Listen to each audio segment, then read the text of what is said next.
ಪಂಚಮಿ ಹಬ್ಬ ಉಳಿದವ ದಿನ ನಾಕ, ಅಣ್ಣ ಬರಲಿಲ್ಲ ಯಾಕ ಕರಿಲಾಕ.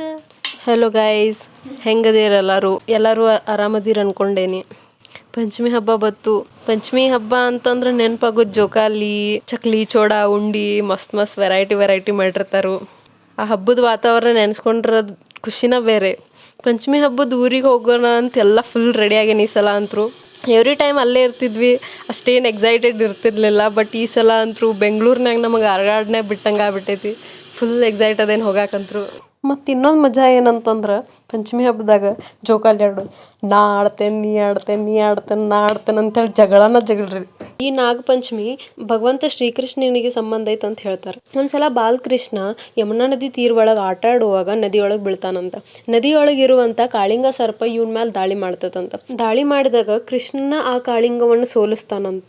ಅವಾಗ ಕಾಳಿಂಗನಿಗೆ ಅನಿಸ್ತದಂತ ಇವ್ ಸಾಮಾನ್ಯವಾದ ಹುಡುಗಲ್ಲ ಅಂಥೇಳಿ. ಅವಾಗ ಅವ ಬೇಡ್ಕೋತಾನಂತ, ನನ್ನ ಬಿಟ್ಟು ಬಿಡು ಅಂಥೇಳಿ. ಶ್ರೀಕೃಷ್ಣ ಇದ್ದವ ಯಾವುದೇ ಜನರಿಗೆ ತೊಂದರೆ ಕೊಡಬೇಡ ಅಂಥೇಳಿ ಬಿಟ್ಬಿಡ್ತಾನಂತ. ಕೃಷ್ಣ ಕಾಳಿಂಗವನ್ನು ಸೋಲಿಸಿದ ದಿನಾನ ಶ್ರಾವಣ ಶುಕ್ಲ ಪಂಚಮಿ ಆಗಿರ್ತದಂತ.